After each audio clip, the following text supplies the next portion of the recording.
ನಿನ್ನೆವರೆಗೂ ತಣ್ಣಗಿದ್ದ ಬಾಗಲಕೋಟೆಯಲ್ಲಿ ಕೋಮು ದಳ್ಳೂರಿ ಹೊತ್ತಿ ಉರಿತಾ ಇದೆ. ಶಿವಾಜಿ ಮೆರವಣಿಗೆ ವೇಳೆ ಚಪ್ಪಲಿ ಎಸೀತಾ ಇದ್ದಂತೆ ಆಕ್ರೋಶದ ಜ್ವಾಲೆ ಎದ್ದಿದೆ. ಕಿಡಿಗೇಡಿಗಳ ಅಟ್ಟಹಾಸಕ್ಕೆ ಪೊಲೀಸರ ನೆತ್ತರು ಹರಿದಿದೆ.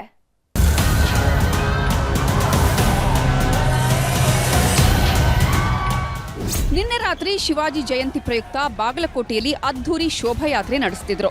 ಹಿಂದೂಪರ ಸಂಘಟನೆಗಳ ಯುವಕರು ಕುಣಿದು ಕುಪ್ಪಳಿಸುತ್ತಿದ್ರು. ಶೋಭಾಯಾತ್ರೆ ಎಂಜಿ ರಸ್ತೆಯ ಹತ್ತಿರದ ಫಂಕಾ ಮಸೀದಿ ಮುಂದೆ ಬಂತೋ ಅಲ್ಲಿ ಬನಾಯಂಗೆ ಮಂದಿರ್ ಅನ್ನೋ ಹಾಡು ಹಾಕಿದ್ರು. ಮಂದಿರ ಕಟ್ಟೆ ಕಟ್ತೀವಿ ಅನ್ನೋ ಹಾಡು ಶುರುವಾಗ್ತಿದ್ದಂತೆ ಗಲಾಟೆನೂ ಶುರುವಾಯಿತು.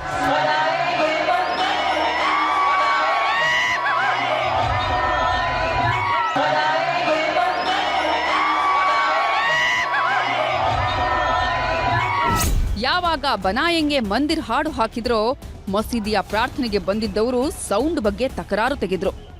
ಪ್ರಚೋದನಾತ್ಮಕ ಮಾತುಗಳನ್ನಾಡಿದ್ರು. ಪೊಲೀಸರಿಂದ ಸಮಾಧಾನ ಪಡಿಸುವ ಯತ್ನನೂ ಆಯಿತು.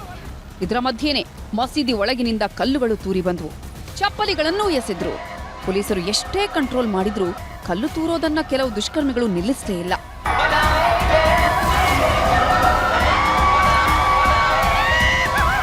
ಮಸೀದಿ ಒಳಗಿನಿಂದ ಅದ್ಯಾವ ಕಿಡಿಗೇಡಿಗಳು ಮೊದಲು ಕಲ್ಲು ತೂರಿದ್ರೋ ಗೊತ್ತಿಲ್ಲ. ಗಲಾಟೆ ತಾರಕಕ್ಕೆ ಹೋಯ್ತು. ಹಿಂದೂ ಯುವಕರು ಕುಣಿಯೋದನ್ನ ನಿಲ್ಲಿಸಲಿಲ್ಲ. ಮಸೀದಿ ಒಳಗಿದ್ದವರು ಕಲ್ಲು ಚಪ್ಪಲಿ ಎಸೆಯೋದನ್ನೂ ನಿಲ್ಲಿಸಲಿಲ್ಲ. ಎರಡೂ ಕೋಮಿನವರನ್ನ ಕಂಟ್ರೋಲ್ ಮಾಡೋಕೆ ಕೊನೆಗೆ ಪೊಲೀಸರು ಬಂದ್ರು. ಆದರೆ ಬಾಗಲಕೋಟೆ ಎಸ್ಪಿ ಸಿದ್ಧಾರ್ಥ ಗೋಯಲ್ ಅವರ ಮೇಲೆ ಕಲ್ಲು ತೂರಿದ್ರು.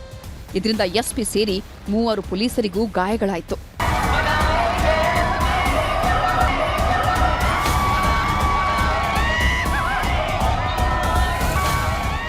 ಬಾಗಲಕೋಟೆಯ ಫಂಕಾ ಮಸೀದಿ ಒಳಗೆ ನೂರಾರು ಮುಸ್ಲಿಂ ಯುವಕರು ಗಲಾಟೆ ಮಾಡೋದಕ್ಕೆ ನುಗ್ಗಿ ಬರ್ತಿದ್ರು. ಮುಸ್ಲಿಂ ಸಮುದಾಯದ ಸಾಕಷ್ಟು ಹಿರಿಯರು ಎಲ್ಲರನ್ನ ಸುಮ್ಮನಿರಿಸೋಕೆ ಪ್ರಯತ್ನ ಪಟ್ರು. ಪೊಲೀಸರು ಕಂಟ್ರೋಲ್ ಮಾಡೋಕೆ ಪಡಬಾರದ ಪಾಡುಪಟ್ರು. ಆದರೆ ಗಲಾಟೆ ಕ್ಷಣ ಕ್ಷಣಕ್ಕೂ ಬಿಗಡಾಯಿಸ್ತಾನೆ ಹೋಯ್ತು.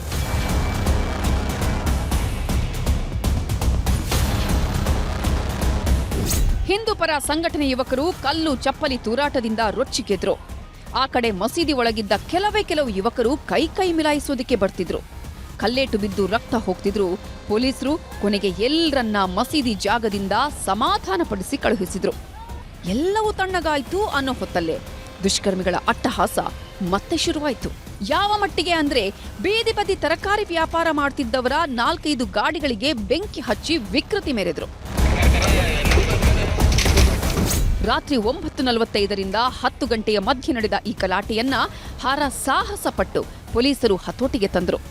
ರಾತ್ರೋರಾತ್ರಿ ನಿಷೇಧಾಜ್ಞೆಯನ್ನೂ ಹಾಕಿದ್ರು. ಬೆಳಗ್ಗೆ ಮಸೀದಿ ಸೇರಿದಂತೆ ಬಾಗಲಕೋಟೆ, ನವನಗರ, ವಿದ್ಯಾಗಿರಿ, ಎಂಜಿ ರಸ್ತೆ ಸೇರಿದಂತೆ ಸೂಕ್ಷ್ಮ ಜಾಗಗಳಲ್ಲಿ ನಿಷೇಧಾಜ್ಞೆ ಹಾಕಿ ಭದ್ರತೆ ಹೆಚ್ಚಿಸಿದ್ರು. ಆದರೆ ಬೆಳಗಾಗ್ತಿದ್ದಂತೆ ಹಿಂದೂ ಸಂಘಟನೆಯವರು ಬೀದಿಗಿಳಿದ್ರು. ಕಲ್ಲು ತೂರಿದವರನ್ನ ಬಂಧಿಸಬೇಕು ಅಂತ ಗಲಾಟೆ ಎಬ್ಬಿಸಿದ್ರು. ಮಸೀದಿ ಕಡೆ ನುಗ್ಗೋ ಪ್ರಯತ್ನಗಳಾಗ್ತಿದ್ದಂತೆ ಪೊಲೀಸರು ಲಾಠಿ ಚಾರ್ಜ್ ಮಾಡಬೇಕಾಯ್ತು.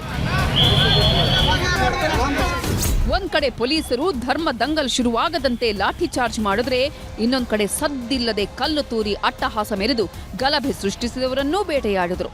ಸಿಸಿಟಿವಿ, ಡ್ರೋನ್ ದೃಶ್ಯಗಳನ್ನ ಆಧರಿಸಿ ಹುಡುಕಾಟ ನಡೆಸಿದ್ರು. ಬೆಳಗಾಗೋದ್ರೊಳಗೆ ಕಲ್ಲು ತೂರಿದ್ದ ಆರೋಪಿ ತನ್ವೀರ್ ಸೇರಿದಂತೆ ಪೊಲೀಸರ ಕರ್ತವ್ಯಕ್ಕೆ ಅಡ್ಡಿಪಡಿಸಿದ ಆರೋಪದಡಿ 8 ಆರೋಪಿಗಳನ್ನ ಬಂಧಿಸಿದ್ದಾರೆ.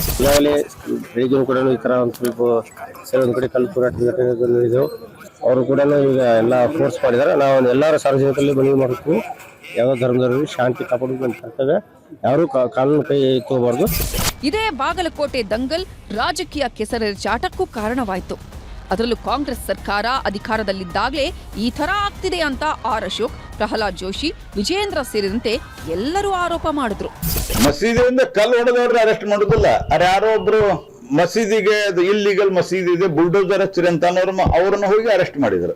ಕಾಂಗ್ರೆಸ್ ಪಾರ್ಟಿಯ ತುಷ್ಟೀಕರಣದ ನೀತಿಯಿಂದ ಈ ಘಟನೆಗಳು ಸಂಭವಿಸ್ತಾ ಇದೆ. ಟಿಪ್ಪು ಮತ್ತು ಔರಂಗಜೇಬನ ಮನಸ್ಥಿತಿಯನ್ನು ಇರ್ತಕ್ಕಂಥ ದೇಶದ್ರೋಹಿಗಳನ್ನ ಯಾವುದೇ ಕಾರಣಕ್ಕೂ ಕ್ಷಮಿಸಬಾರದು. ಬಾಗಲಕೋಟೆ ಕಲ್ಲು ತೂರಾಟ ಪ್ರಕರಣ ಯಾವಾಗ ಬಿಜೆಪಿಯವರಿಗೆ ಅಸ್ತ್ರವಾಯಿತೋ ತಕ್ಷಣ ಸಿಎಂ ಸಿದ್ದರಾಮಯ್ಯ ಅಲರ್ಟ್ ಆದ್ರು. ಬಾಗಲಕೋಟೆ ಉಸ್ತುವಾರಿ ಸಚಿವರಿಗೆ, ಜಿಲ್ಲಾಧಿಕಾರಿ, ಎಸ್ಪಿಯವರಿಗೆ ಆರೋಪಿಗಳು ಯಾರೇ ಇದ್ರೂ ಕ್ರಮ ಜರುಗಿಸಿ ಅಂತ ಸಂದೇಶ ಕೊಟ್ಟು ಎಕ್ಸ್ ಖಾತೆಯಲ್ಲೂ ಮಾಹಿತಿ ಹಂಚಿಕೊಂಡ್ರು. ರಾಜಕಾರಣ ಏನೇ ಇರಲಿ, ಬಾಗಲಕೋಟೆಯಲ್ಲಿ ಈಗ ಪರಿಸ್ಥಿತಿ ಹತೋಟಿಗೆ ಬಂದಿದೆ. ಹಿಂದೂ ಸಂಘಟನೆಯವರು ಘಟನೆ ಖಂಡಿಸಿ ಅಲ್ಲಲ್ಲಿ ಪ್ರತಿಭಟನೆಗಳನ್ನ ಮಾಡ್ತಿದ್ದಾರೆ.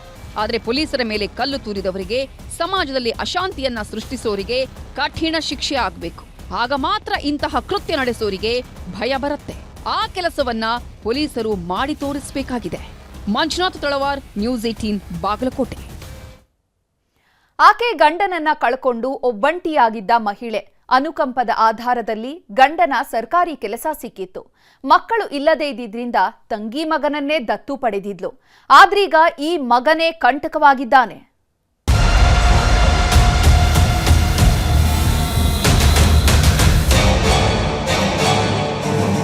ಇದು ಹೇಳಿ ಕೇಳಿ ಪಾಪಿಗಳ ಕಾಲ. ಇಲ್ಲಿ ರಕ್ತ ಸಂಬಂಧಕ್ಕಿಂತ ಕಾಸಿನ ಸಂಬಂಧಕ್ಕೆ ಬೆಲೆ ಕೊಡೋರೇ ಜಾಸ್ತಿ. ಯಾಕಂದ್ರೆ ಕಾಸಿದ್ರೆ ಕೈಲಾಸ ಅನ್ನೋದು ಎಲ್ರಿಗೂ ಗೊತ್ತು. ಹೀಗಾಗಿನೇ ಸಂಬಂಧಕ್ಕಿಂತ ಸಂಪತ್ತಿಗೆ ಬೆಲೆ ಕೊಡೋರೇ ಜಾಸ್ತಿ ಆಗಿ ಹೋಗಿದ್ದಾರೆ.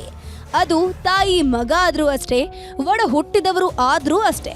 ನನ್ನವರು ತನ್ನವರು ಅನ್ನೋದು ಸತ್ ಹೋಗಿ ಬಹಳ ಕಾಲನೇ ಆಗೋಯ್ತು ಬಿಡಿ. ಇಲ್ಲಿ ಗಂಟಿರೋವರೆಗೂ ಮಾತ್ರ ನೆಂಟಸ್ತಿಗೆ ಸ್ವಲ್ಪ ಏರ್ಪೇರಾದ್ರೂ ನಡೆಯೋದು ರಕ್ತ ಚರಿತ್ರೆಗಳೇ. ಹಣ ಅಂತ ಬಂದ್ರೆ ಸಂಬಂಧವನ್ನೇ ಬದಿಗಿಟ್ಟು ಹೆಣ ಉರುಳಿಸ್ತಾರೆ. ಈಗ ತುಮಕೂರು ಜಿಲ್ಲೆಯ ಚಿಕ್ಕನಾಯಕನಹಳ್ಳಿ ತಾಲೂಕಿನಲ್ಲೂ ಇಂತಹದ್ದೇ ಘಟನೆ ನಡೆದಿದೆ. ತಾಯಿಯ ಸರ್ಕಾರಿ ಕೆಲಸ ಮತ್ತು ಕಾಸಿನ ಮೇಲೆ ಕಣ್ಣಿಟ್ಟಿದ್ದ ಸಾಕು ಮಗ ಅಮಾಯಕಿಯ ಕೊಂದು ಹಾಕಿದ್ದಾನೆ. ಹೆತ್ತವಳ ಜೊತೆ ಸೇರ್ಕೊಂಡು ದತ್ತು ಪಡೆದವಳಿಗೆ ಚಟ್ಟ ಕಟ್ಟಿದ್ದಾನೆ. ಹಣದ ಮೋಹ ಸಾಕು ತಾಯಿ ಪಾಲಿಗೆ ಆದ ಯಮ. ಅಮ್ಮ ಮಗನ ಹುನ್ನಾರ, ಹೋಯ್ತು ಅಮಾಯಕಿಯ ಜೀವ. ಇಂಥವರಿಂದಲೇ ಈ ಜಗತ್ತು ಈ ಹಂತಕ್ಕೆ ಬಂದು ನಿಂತಿರೋದು. ಉಪಕಾರ ಮಾಡಿದ್ದಕ್ಕೆ ಕೃತಜ್ಞತೆ ಅನ್ನೋದಿಲ್ಲ. ಹಡೆದ ತಾಯಿಯ ಪ್ರೀತಿ ಕೊಟ್ಟಿದ್ಲು ಅನ್ನೋ ಮಮಕಾರ ಕೂಡ ಇಲ್ಲ. ಬೆನ್ನಿಗೆ ಬಿದ್ದ ಸಹೋದರಿ ಅನ್ನೋ ಕರುಣೆಯೂ ಇಲ್ಲ. ಕಾಸೊಂದಿದ್ರೆ ಸಾಕು ಅಂತ ತಾಯಿ ಮಗ ಸೇರ್ಕೊಂಡು ಮಾಡಬಾರದ ಕೆಲಸ ಮಾಡಿದ್ದಾರೆ. ಈತನ ಹೆಸರು ಚಂದ್ರಶೇಖರ್ ಅಂತ. ಈತನ ತಾಯಿಯೇ ಅನಸೂಯ. ಈ ಅನಸೂಯಳ ಅಕ್ಕ ಜಯಲಕ್ಷ್ಮಿಗೆ ಕೆಲವು ವರ್ಷಗಳ ಹಿಂದೆ ಗಂಡ ಸಾವನ್ನಪ್ಪಿದ. ಮಕ್ಕಳು ಮರಿ ಯಾರು ಇಲ್ಲದಿದ್ರಿಂದ ತಂಗಿ ಮಗನನ್ನೇ ದತ್ತು ಪಡೆದು ಸಾಕಿದ್ರು. ಗಂಡ ಸಾವನ್ನಪ್ಪಿದ್ದಂತೆ ಅನುಕಂಪದ ಆಧಾರದ ಮೇಲೆ ಜಯಲಕ್ಷ್ಮಿಗೆ ತುರುವೇಕೆರೆ ತಾಲೂಕಿನ ಬಿಇಒ ಕಚೇರಿಯಲ್ಲಿ ಎಫ್ಡಿಎ ಕೆಲಸ ಸಿಕ್ಕಿತ್ತು. ಇದೇ ಕೆಲಸವೇ ಈಗ ಈ ಹೆಣ್ಮಗಳ ಪಾಲಿಗೆ ಕಂಟಕವಾಗಿ ಹೋಗಿದೆ. ಸರ್ಕಾರಿ ಕೆಲಸ ಆಗಿದ್ರಿಂದ ಒಳ್ಳೆ ಸಂಬಳ ಇತ್ತು, ಬದುಕು ಬಂಗಾರವಾಗಿತ್ತು. ಹೀಗಾಗಿ ಸಾಕು ಮಗ ಚಂದ್ರಶೇಖರ್ನನ್ನ ತುಂಬಾನೇ ಚೆನ್ನಾಗಿ ನೋಡ್ಕೊಳ್ತಿದ್ರು. ಈ ಮಧ್ಯೆ ಜಯಲಕ್ಷ್ಮಿಗೆ ಶ್ರೀನಿವಾಸ್ ಅನ್ನೋರ ಪರಿಚಯ ಬೆಳೆದಿತ್ತು. ಸುಮಾರು ವರ್ಷದಿಂದ ಇವರಿಬ್ರು ಅನ್ಯೋನ್ಯವಾಗಿಯೂ ಕೂಡ ಇದ್ರು. ಹೀಗಾಗಿ ಒಟ್ಟೊಟ್ಟಿಗೆ ಒಂದೇ ಮನೆಯಲ್ಲಿ ಜೀವನ ನಡೆಸ್ತಾ ಇದ್ರು. ಇದು ಜಯಲಕ್ಷ್ಮಿ ತಂಗಿ ಅನಸೂಯ ಹಾಗೂ ಸಾಕು ಮಗನ ಕಣ್ಣು ಕೆಂಪಾಗಿಸಿತ್ತು. ಎಲ್ಲಿ ನಮ್ಗೆ ಬರೋ ಇನ್ಕಮ್ಮು ಕಮ್ಮಿ ಆಗುತ್ತೋ ಅಂತ ಹೊಂಚು ಹಾಕೋದಕ್ಕೆ ಶುರು ಮಾಡಿದ್ರು. 8 ತಿಂಗಳ ಹಿಂದೆ ಜಯಲಕ್ಷ್ಮಿ ಮನೆಗೆ ಬಂದಿದ್ದ ಅನಸೂಯ ಹಾಗೂ ಸಾಕು ಮಗ ಚಂದ್ರಶೇಖರ್ ಬಲವಂತವಾಗಿ ಶ್ರೀನಿವಾಸರನ್ನ ಮನೆಯಿಂದ ಹೊರ ಹಾಕಿದ್ರು. ಆದ್ರೆ ಶ್ರೀನಿವಾಸ್ ಮತ್ತು ಜಯಲಕ್ಷ್ಮಿ ಅನ್ಯೋನ್ಯವಾಗಿದ್ರಿಂದ ತುರುವೇಕೆರೆಯಲ್ಲಿ ಹೊಸ ಮನೆ ಮಾಡೋದಕ್ಕೆ ಜಯಲಕ್ಷ್ಮಿ ಮುಂದಾಗಿದ್ರು. ಬಾಡಿಗೆ ಅಡ್ವಾನ್ಸ್ ಕೂಡ ಕೊಟ್ಟಿದ್ರು. ನೆನ್ನೆ ರಾತ್ರಿ ನೆಂಟಿ ಫೋನ್ ಮಾಡಿದ್ರು, ಜಾತ್ರೆಗೆ ಬರ್ತಿದ್ದೀವಿ, ಸೀಟ್ ಇಟ್ಕೊಳಪ್ಪ ಅಂತ 8:30. ನಾನು ಹೋಗಿ ನೋಡಿದೆ, ಸೀಟ್ ಇರಲಿಲ್ಲ. ಬಿಡು ಎಲ್ಲ ನಿಂತ್ಕೊಂಡು ನೋಡ್ಕೊಂಡು ಹೋಗ್ತಾರೆ ಅಂತ ಹೇಳ್ಬಿಟ್ಟು ನಾನೇ ಮಾಡಿದೆ, ಸುಮ್ಮನಾದೆ. ಮತ್ತೆ ಬೆಳಗಿನ ಜಾವ 6:30 7 ಗಂಟೆ ಅನಿಸುತ್ತೆ ಫೋನ್ ಬಂತು ನನಗೆ. ಯಾರು ಫೋನ್ ಮಾಡಿದ್ದು ಅಂತಂದರೆ ಅವ್ರು ಚಿಕ್ಕಮ್ಮನ ಮಗ ಮಾಡ್ದ. ನಾನು ನನ್ನ ತಮ್ಮ ಇಬ್ಬರು ಹೋದ್ವು. ಅಲ್ಲಿ ಹೋದ್ರೆ ಅವರು ಅರ್ಜೆಂಟ್ ಅಂತ ತಗೊಂಡು ಹೋಗ್ತಿದ್ರು ಅಣ್ಣನ. ಅಟ್ಲೀಸ್ಟ್ ಅವ್ರು ನನಗೆ ಫೋನು ಮಾಡಲಿಲ್ಲ. ಹಿಂಗಾಗೈತೆ. 25 ವರ್ಷದ ಜೀವನ ಕೊಟ್ಟಿದ್ದೆ. ಹಿಂಗಾದಾಗ ನಾನೇನು ಮಾಡಿದೆ, ಸ್ಟೇಷನಿಗೆ ಹೋಗಿ ಒಂದು ಕಂಪ್ಲೇಂಟ್ ಕೊಟ್ಟೆ. ಸುಮಾರು ಬೆಳಗ್ಗೆ 10 ಗಂಟೆ 10:30 ಅನಿಸುತ್ತೆ. ಯಾವಾಗ ಜಯಲಕ್ಷ್ಮಿ ಬೇರೆ ಮನೆ ಮಾಡೋದಕ್ಕೆ ಮುಂದಾದ್ರು ತಾಯಿ ಮಗನಿಗೆ ಉರಿ ಶುರುವಾಗಿದೆ. ಅಪ್ಪಿತಪ್ಪಿ ಶ್ರೀನಿವಾಸ್ ಜೊತೆಗೆ ಜಯಲಕ್ಷ್ಮಿ ಇದ್ರೆ ನಮ್ಗೆ ಬರೋ ಹಣದ ಹರಿವು ನಿಲ್ಲತ್ತೆ, ಸರ್ಕಾರಿ ಕೆಲಸದ ಲಾಭವೂ ಕೈತಪ್ಪತ್ತೆ ಅಂತ ಕೆರಳಿ ಕೆಂಡವಾಗಿದ್ದಾರೆ. ಹೀಗಾಗಿ ಜಯಲಕ್ಷ್ಮಿಯನ್ನ ಉಸಿರುಗಟ್ಟಿಸಿ ಸಾಯಿಸಿ ಹೃದಯಾಘಾತದ ಕತೆ ಕಟ್ಟಿದ್ದಾರೆ. ಕೊನೆಗೆ ಹುಟ್ಟೂರಾದ ಕಂಟಲಗೆರೆಗೆ ಮೃತದೇಹವನ್ನ ಕೊಂಡೊಯ್ದು ತರಾತುರಿಯಲ್ಲಿ ಅಂತ್ಯಕ್ರಿಯೆ ಮಾಡೋಕ್ ಮುಂದಾಗಿದ್ರು. ಇದು ಶ್ರೀನಿವಾಸ್ಗೆ ಅನುಮಾನ ಮೂಡಿಸಿದೆ. ಹೀಗಾಗಿ ಚಿಕ್ಕನಾಯಕನಹಳ್ಳಿ ಪೊಲೀಸರಿಗೆ ದೂರನ್ನ ಕೊಟ್ಟಿದ್ದಾರೆ. ಸ್ಥಳಕ್ಕೆ ಬಂದ ಪೊಲೀಸರು ಅಂತ್ಯಕ್ರಿಯೆಗೆ ಮುಂದಾಗಿದ್ದ ಮೃತದೇಹವನ್ನ ಮರಣೋತ್ತರ ಪರೀಕ್ಷೆಗೆ ಶಿಫ್ಟ್ ಮಾಡಿದ್ದಾರೆ. ಇನ್ನೊಂದ್ ಕಡೆ ತಾಯಿ ಮಗನನ್ನ ವಶಕ್ಕೆ ಪಡೆದು ವಿಚಾರಣೆ ಮಾಡಲಾಗ್ತಿದೆ. ನಿನ್ನೆ ಬೆಳಿಗ್ಗೆ ಜಯಲಕ್ಷ್ಮಿ ಸತ್ವಯತೆ ಅಂತ ಹೇಳಿ ಇಲ್ಲಿ ತಂದುಬಿಟ್ಟವ್ರೆ. ತಂದಾಗ 9 ಗಂಟೆ 9:30 ಹೋಗಿದ್ದೆ. ಅಷ್ಟೊತ್ತಿಗೆ ಪೊಲೀಸ್ ಜೀಪು ಬಂದಿತ್ತು. ತಂಗಿ ಮಗ ಮಾಡ್ಯವನೆ ಅಂತ ಹೇಳಿ ಇವರು ಪೊಲೀಸ್ನವರು ತನಿಖೆ ತಗೊಂಬಿಟ್ಟವ್ರೆ. ಅವನು ಒಪ್ಕೊಂಡು ಹೋಗೈತಿ. ಒಪ್ಕೊಂಡೋದ್ರಿಂದ ಅವರೇ ಕೊಲೆ ಮಾಡ್ಯಾರ ಅನ್ನಂಗ. ಈ ಅಮ್ಮ ಅವ್ರ ತಾಯಿನೂ ನೋಡ್ಕೊಂಡು ಇವ್ರ ತಂಗಿನೂ ನೋಡ್ಕೊಂಡಿದ್ರು. ಈ ಅಮ್ಮನಿಂದಲೇ ಅವ್ರ ತಂಗಿ ಅನ್ಸಿ ಮಗ ಜೀವನ ನಡೆಸುತ್ತು. ತಂಗಿ ಬದುಕಿಗೆ ಊರುಗೋಲಾಗಿದ್ದೇ ಜಯಲಕ್ಷ್ಮಿ. ತಂಗಿ ಅನಸೂಯ ಪಾಲಿಗೆ ಅಕ್ಕನೇ ಊರುಗೋಲಾಗಿದ್ಲು. ತಂಗಿಯನ್ನು ಸ್ವಂತ ಮಗಳಂತೆ ನೋಡ್ತಿದ್ದ ಜಯಲಕ್ಷ್ಮಿ ತಾನೇ ನರ್ಸಿಂಗ್ ಓದಿಸಿದ್ರು. ಕೊನೆಗೆ ತಾವೇ ಮುಂದೆ ನಿಂತು ಮದುವೆ ಕೂಡ ಮಾಡಿದ್ರು. ಆದ್ರೆ ಅನಸೂಯ ಗಂಡ ಸಾವನ್ನಪ್ಪಿದ್ರಿಂದ ತಾಯಿ ಮಗ ಒಬ್ಬಂಟಿಯಾಗಿದ್ರು. ಎಲ್ಲಿ ತಂಗಿ ಬದುಕು ಬೀದಿಗೆ ಬರುತ್ತೋ ಅಂತ ತಂಗಿ ಮಗನನ್ನ ತಾವೇ ದತ್ತು ತಗೊಂಡಿದ್ರು. ಆದ್ರೀಗ ಈ ತಾಯಿ ಮಗನೇ ಅಮಾಯಕ ಹೆಣ್ಮಗಳ ಜೀವ ತೆಗೆದಿದ್ದಾರೆ. ಪೊಲೀಸರು ವಿಚಾರಣೆ ಮಾಡ್ತಾ ಇದ್ದಂತೆ ಅಸಲಿ ಸತ್ಯವನ್ನ ಬಾಯ್ಬಿಟ್ಟಿದ್ದಾರೆ. ಅವನ್ನ ಚಂದನ ದತ್ತು ತಂದಿದ್ದು ನನ್ನ ತಂಗಿ ಮಗ. ಅಲ್ಲೇ ಸುಮಾರು ಅಲ್ಲೇ ಒಂದು 20-25 ವರ್ಷ. ಅದೇ ಅವ್ರು 4 ಜನ, ನನ್ನ ಮಕ್ಕ ತಂಗಿ ಮಗಳು ಇದ್ರು. ನನ್ನ ತಂಗಿನೇ ಮಾಡಿದ್ಲು 5ವರೆಗೆ ಈ ಥರ ಅಷ್ಟೇ. ಹಾರ್ಟ್ ಅಟ್ಯಾಕ್ ಆಗಿ ಸತ್ತಿದ್ದಾರೆ ಅಂತ ಹೇಳಿದ್ರು ಅಷ್ಟೇ. ಅಷ್ಟು ಬಿಟ್ಟರೆ ನನಗೇನು ಗೊತ್ತಿಲ್ಲ. ಒಟ್ನಲ್ಲಿ ಹಣದ ದಾಹಕ್ಕೆ ಬಿದ್ದವರು ರಕ್ತ ಸಂಬಂಧಕ್ಕೆ ಕೊಳ್ಳಿ ಇಟ್ಟಿದ್ದು ಮಾತ್ರ ದುರಂತ. ವಿಠಲ್, ನ್ಯೂಸ್ 18 ತುಮಕೂರು. ಹೆಣ್ಣಿನ ವಿಷಯಕ್ಕೆ ರೇಣುಕಾಸ್ವಾಮಿಯನ್ನ ಕೊಂದವರು ಜೈಲು ವಾಸ ಅನುಭವಿಸುತ್ತಿದ್ದಾರೆ. ಸುಬ್ಬಿಯ ಸಂಘ ಬೆಳೆಸಿದ ದರ್ಶನ್ ಕೂಡ ಕಣ್ಣೀರಿಡ್ತಿದ್ದಾರೆ. ಇದೀಗ ದರ್ಶನ್ ಫ್ಯಾನ್ಸ್ ಕೂಡ ಸ್ವಾಮಿ ರೀತಿಯಲ್ಲಿ ಕೊಲೆ ಮಾಡಿ ಜೈಲು ಸೇರಿದ್ದಾರೆ. ಡಿ ಬಾಸ್ ಆಗ್ತೀನಿ ಎಂದ, ಡಿ ಗ್ಯಾಂಗ್ ರೀತಿಯೇ ಕೊಂದ. ಹೆಣ್ಣಿನ ಸಹವಾಸ, ದರ್ಶನ್ ಅಭಿಮಾನಿಗಳ ಅಟ್ಟಹಾಸ. ಇವರನ್ನ ನೋಡಿದ್ರೆ ಯಥಾ ರಾಜ ತಥಾ ಪ್ರಜೆ ಅನ್ಬೇಕಾ, ಅಭಿಮಾನದ ಹುಚ್ಚಲ್ಲಿ ಮಾಡ್ಕೊಂಡ ಮಹಾ ಪ್ರಮಾದ ಅನ್ಬೇಕಾ, ಒಂದು ಗೊತ್ತಾಗ್ತಿಲ್ಲ. ಯಾಕಂದ್ರೆ ನಟ ದರ್ಶನ್ ಅಂದ್ರೆ ಜೀವ ಅಂತಿದ್ದವರು ದರ್ಶನ್ ರೀತಿಯೇ ಜೈಲು ಸೇರಿದ್ದಾರೆ. ನಮ್ಮನೆ ಹೆಣ್ಮಕ್ಳ ಸಹವಾಸಕ್ಕೆ ಬಂದ್ರೆ ಡಿ ಬಾಸ್ ಆಗ್ಬೇಕಾಗುತ್ತೆ ಅಂತ ಸ್ಟೇಟಸ್ ಇಟ್ಟವರು ಪಟ್ಟಣಗೆರೆ ಪರಾಕ್ರಮಿಗಳಂತೆ ಅಟ್ಟಹಾಸ ಮೆರೆದಿದ್ದಾರೆ. 6 ಮಂದಿಯ ಗ್ಯಾಂಗ್ ಕಟ್ಕೊಂಡು ಇಟ್ಟಿಗೆ ಭಟ್ಟಿಯಲ್ಲಿ ರಕ್ತದ ಕೋಡಿ ಹರಿಸಿದ್ದಾರೆ.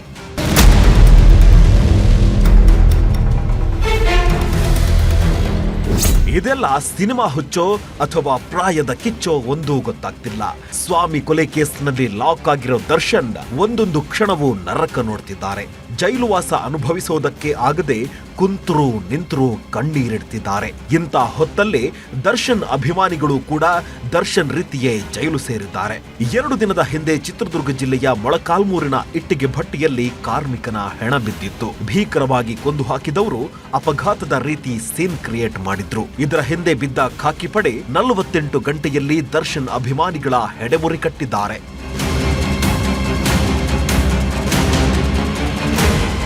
ಕೊಲೆ ಆರೋಪಿಗಳ ಹಿನ್ನೆಲೆ ಕೆದಕ್ತಿದ್ದಂತೆ ದರ್ಶನ್ ಅಭಿಮಾನಿಗಳು ಅನ್ನೋದು ಬೆಚ್ಕೊಂಡಿದೆ. ಜಿತೇಂದ್ರ ಅಲಿಯಾಸ್ ಗುಂಡಾ ಹಾಗೂ ಅಜ್ಜಯ್ಯ ಅನ್ನೋರು ದರ್ಶನ್ರ ಅಪ್ಪಟ ಅಭಿಮಾನಿಗಳು. ಕೈ ಮೇಲೆ ಡಿ ಬಾಸ್ ಅನ್ನೋ ಟ್ಯಾಟೂ ಬೇರೆ ಹಾಕಿಸ್ಕೊಂಡಿದ್ರು. ಇಷ್ಟು ಸಾಲದು ಅಂತ ಬೈಕ್ ಮೇಲೆ ಡಿ ಗ್ಯಾಂಗ್ ಅಂತ ಹಾಕಿಸ್ಕೊಂಡು ದರ್ಶನ್ರ ಖೈದಿ ನಂಬರ್ ಹಾಕಿಸಿಕೊಂಡು ಊರೂರು ತಿರುಗಾಡ್ತಿದ್ರು. ಇತ್ತೀಚೆಗೆ ಓಬಣ್ಣ ಅನ್ನೋನು ಬೋರಮ್ಮನ ಜೊತೆ ಅಕ್ರಮ ಸಂಬಂಧ ಇಟ್ಕೊಂಡಿದ್ದ. ಇದು ಸಾಲದು ಅಂತ ದರ್ಶನ್ ಅಭಿಮಾನಿಯಾಗಿರೋ ಜಿತೇಂದ್ರನ ಬಗ್ಗೆ ಊರು ತುಂಬಾ ಪುಕಾರು ಹಬ್ಬಿಸಿದ್ದ. ಕರಿಬಸಮ್ಮ ಅನ್ನೋಳ ಜೊತೆ ಸಂಬಂಧ ಇಟ್ಕೊಂಡಿದ್ದಾನೆ ಅಂತ ಗಾಳಿ ಸುದ್ದಿ ಹಬ್ಬಿಸಿದ್ದ. ಇದು ಜಿತೇಂದ್ರನ ಪಿತ್ತ ನೆತ್ತಿಗೇರಿಸಿತ್ತು. ಹೀಗಾಗಿಯೇ ಸೋಷಿಯಲ್ ಮೀಡಿಯಾದಲ್ಲಿ ಸ್ಟೇಟಸ್ ಹಾಕಿಕೊಂಡಿದ್ದವ ನಮ್ಮ ಹೆಣ್ಮಕ್ಕಳ ತಂಟೆಗೆ ಬಂದ್ರೆ ಡಿ ಬಾಸ್ ಆಗ್ಬೇಕಾಗುತ್ತೆ ಅಂತ ಬಿಲ್ಡಪ್ ಕೊಟ್ಟಿದ್ದ. ಇದೇ ಹೊತ್ತಲ್ಲೇ ಮೃತ ಓಬಣ್ಣನ ಸಂಘದಲ್ಲಿದ್ದ ಬೋರಮ್ಮನ ಮಗನು ಕೆಂಡ ಕಾರೋದಕ್ಕೆ ಶುರು ಮಾಡಿದ್ದ. ಅವರು ತಮ್ಮ ತಪ್ಪನ್ನು ಒಪ್ಕೊಳ್ತಾರೆ. ಇದರಲ್ಲಿ ಒಬ್ಬ 5 ಜನ ಮಾತ್ರ ಇದರಲ್ಲಿ ಮೇಜರ್ ಇದ್ದಾರೆ. ಒಬ್ಬ ವ್ಯಕ್ತಿ ಸಂಘರ್ಷಕ್ಕೊಳಗಾಗಿ ಮಾಡ್ತಾ ಇರ್ತಕ್ಕಂಥದ್ದು. ಇವೆಲ್ಲವನ್ನು ವಿಚಾರ ಮಾಡಿದಾಗ ಈ ಸತ್ತಿರ್ತಕ್ಕಂಥ ವ್ಯಕ್ತಿ ಏನಿದ್ದಾರೆ ಅಪಪ್ರಚಾರವನ್ನು ಮಾಡ್ತಾರೆ. 2 ದಿನದ ಹಿಂದೆ 6 ಜನರ ಗ್ಯಾಂಗ್ ಕಟ್ಕೊಂಡವರು ಓಬಣ್ಣನ ಕತೆ ಮುಗಿಸೋ ಪ್ಲಾನ್ ಮಾಡಿದ್ದಾರೆ. ರೇಣುಕಾ ಸ್ವಾಮಿಗೆ ಚಿತ್ರಹಿಂಸೆ ಕೊಟ್ಟಂತೆಯೇ ಈತನಿಗೂ ನರಕ ತೋರಿಸಬೇಕು ಅಂದ್ಕೊಂಡಿದ್ರು. ಅದರಂತೆಯೇ ಇಟ್ಟಿಗೆ ಭಟ್ಟಿಯಲ್ಲಿ ಕೊಡಬಾರದ ಕಾಟ ಕೊಟ್ಟು ಕೊಂದು ಹಾಕಿದ್ರು. ಕೊನೆಗೆ ಪೊಲೀಸರ ದಿಕ್ಕು ತಪ್ಪಿಸೋದಕ್ಕೆ ಅಂತ ಟ್ರ್ಯಾಕ್ಟರ್ನಲ್ಲಿ ಆಕ್ಸಿಡೆಂಟ್ ಆದ ರೀತಿ ಸೀನ್ ಕ್ರಿಯೇಟ್ ಮಾಡಿದ್ರು. ಆದ್ರೆ ಹಂತಕರ ಹಿಂದೆ ಬಿದ್ದ ಪೊಲೀಸರು ಕೊಲೆಗಾರರಿಗೆ ಹೆಡಮುರಿ ಕಟ್ಟಿದ್ದಾರೆ. 6 ಜನ ಆರೋಪಿಗಳಲ್ಲಿ 2 ಹೆಣ್ಮಕ್ಳು ಕೂಡ ಲಾಕ್ ಆಗಿದ್ದಾರೆ. ವಿನಾಯಕ ತೋಡರ್ನಾಳ್, ನ್ಯೂಸ್ 18 ಚಿತ್ರದುರ್ಗ. ಜಿಲ್ಲಾಸ್ಪತ್ರೆಯಲ್ಲಿ ಫ್ರೀ ಸಿಟಿ ಸ್ಕ್ಯಾನಿಂಗ್ ಹಾಗೂ ಎಂಆರ್ಐ ಸ್ಕ್ಯಾನಿಂಗ್ ಬಂದ್ ಆಗ್ತಾ ಇದ್ದಂತೆ ಬಡ ರೋಗಿಗಳು ಪರದಾಡೋದಕ್ಕೆ ಶುರು ಮಾಡಿದ್ರು. ಈ ಬಗ್ಗೆ ನ್ಯೂಸ್ 18 ನಿರಂತರ ವರದಿ ಪ್ರಸಾರ ಮಾಡ್ತಿದ್ದಂತೆ ಸರ್ಕಾರ ಎಚ್ಚೆತ್ತಿದೆ.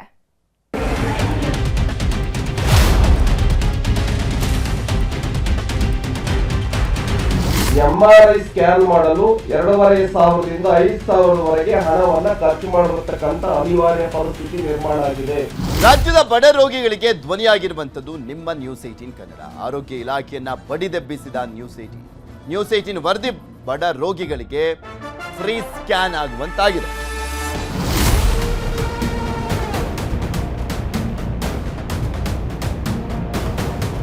ಸರ್ಕಾರಿ ಆಸ್ಪತ್ರೆಗಳು ಅಂದ್ರೆ ಬಡವರ ಪಾಲಿನ ಸಂಜೀವಿನಿ.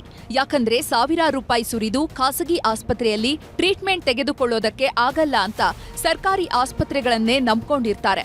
ಆದ್ರೀಗ ಇದೇ ಸರ್ಕಾರಿ ಆಸ್ಪತ್ರೆಗಳು ಜನರ ಜೀವ ಹಿಂಡೋದಕ್ಕೆ ಶುರುವಾಗಿದ್ವು. ಸರ್ಕಾರದ ಬೇಜವಾಬ್ದಾರಿಗೆ ಬಡ ರೋಗಿಗಳು ಕಣ್ಣೀರಾಗ್ತಾ ಇದ್ರು. ಸರ್ಕಾರಿ ಆಸ್ಪತ್ರೆಗಳಿಗೆ ಹೋದ್ರೂ ಕಾಸು ಕೊಟ್ಟು ಸಿಟಿ ಸ್ಕ್ಯಾನ್ ಹಾಗೂ ಎಂಆರ್ಐ ಸ್ಕ್ಯಾನ್ ಮಾಡಿಸ್ಕೋಬೇಕಿತ್ತು. ಕಳೆದ 3-4 ದಿನದಿಂದ ಇದೇ ಸಮಸ್ಯೆ ತಲೆದೂರಿದ್ರೂ ಸರ್ಕಾರ ಆಗಲಿ ಆರೋಗ್ಯ ಇಲಾಖೆಯ ಸಚಿವರಾಗ್ಲಿ ಇತ್ತ ಕಣ್ಣಾಯಿಸಿರ್ಲಿಲ್ಲ. ಯಾವಾಗ ನಿಮ್ಮ ನ್ಯೂಸ್ 18 ನಿರಂತರ ವರದಿ ಪ್ರಸಾರ ಮಾಡ್ತೋ ಕಾಂಗ್ರೆಸ್ ಸರ್ಕಾರ ಎಚ್ಚೆತ್ತುಕೊಂಡಿದೆ. ಬಡ ರೋಗಿಗಳ ಜೇಬಿಗೆ ಹಾಕ್ತಾ ಇದ್ದ ಬರೆಗೆ ಬ್ರೇಕ್ ಹಾಕಿದ್ದಾರೆ. ಸಿಟಿ ಎಂಆರ್ಐ ಸ್ಕ್ಯಾನ್ ಬಂದ್, ಬಡವರ ಪರ ಧ್ವನಿ ಎತ್ತಿದ ನ್ಯೂಸ್ 18. ಫ್ರೀ ಸ್ಕ್ಯಾನಿಂಗ್ ಗ್ಯಾರಂಟಿ, ಇದು ನ್ಯೂಸ್ 18 ವರದಿಯ ಫಲಶ್ರುತಿ. ಕ್ರಸ್ನಾ ಸಂಸ್ಥೆಗೆ 140 ಕೋಟಿ ಬಿಲ್ ಸರ್ಕಾರ ಬಾಕಿ ಉಳಿಸಿಕೊಂಡಿದ್ದರಿಂದ ಸರ್ಕಾರದ ವಿರುದ್ಧ ಸಮರ ಸಾರಿದ್ರು. ಜಿಲ್ಲಾಸ್ಪತ್ರೆಗಳಲ್ಲಿರೋ ಎಂಆರ್ಐ ಸ್ಕ್ಯಾನಿಂಗ್ ಹಾಗೂ ಸಿಟಿ ಸ್ಕ್ಯಾನಿಂಗ್ ದರ ನಿಗದಿ ಮಾಡಲಾಗಿತ್ತು. ಇದು ಬಡ ರೋಗಿಗಳು ತಲ್ಲಣಿಸುವಂತೆ ಮಾಡಿತ್ತು. ಹೀಗಾಗಿಯೇ ಬಡವರ ಆರೋಗ್ಯಕ್ಕೆ ಇಲ್ವಾ ಗ್ಯಾರಂಟಿ ಅಂತ ನ್ಯೂಸ್ 18 ಅಭಿಯಾನ ಶುರು ಮಾಡಿತ್ತು. ಆದ್ರೀಗ ಅಲರ್ಟ್ ಆದ ಕಮಲ ನಾಯಕರು ಕಾಂಗ್ರೆಸ್ ವಿರುದ್ಧ ಮುಗಿಬಿದ್ದಿದ್ರು. ಈ ಬಗ್ಗೆ ಎಕ್ಸ್ನಲ್ಲಿ ಪೋಸ್ಟ್ ಹಾಕಿದ ಬಿಜೆಪಿ ಸಚಿವ ದಿನೇಶ್ ಗುಂಡೂರಾವ್ ನಿರ್ಲಕ್ಷ್ಯದಿಂದ ಆರೋಗ್ಯ ಇಲಾಖೆ ಐಸಿಯು ಸೇರಿದೆ. ಸರ್ಕಾರಿ ಆಸ್ಪತ್ರೆಗಳಲ್ಲಿ ಔಷಧಿ ಸಿಗ್ತಾ ಇಲ್ಲ, ಜಿಲ್ಲಾಸ್ಪತ್ರೆಗಳಲ್ಲಿ ಸಿಟಿ ಸ್ಕ್ಯಾನ್ ಎಂಆರ್ಐ ಸ್ಕ್ಯಾನಿಂಗ್ ಮಾಡ್ತಾ ಇಲ್ಲ ಅಂತ ಕಿಡಿಕಾರಿದ್ರು.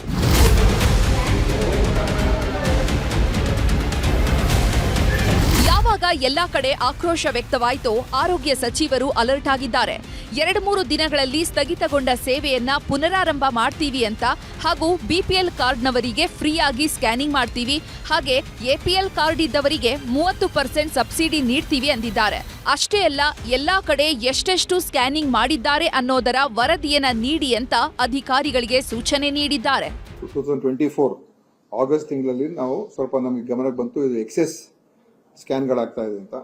ಆವಾಗ ನಾವು ಅದನ್ನು ಸ್ವಲ್ಪ ಪರಿಶೀಲನೆ ಮಾಡೋದು. ಆಮೇಲೆ ನಾವು ಹೊಸ ಸಿಸ್ಟಮನ್ನು ತೊಗೊಂಬಂದು ಸ್ಯಾಸ್ಟ್ ಮುಖಾಂತರ ಹೋಗಬೇಕು ಅಂತ.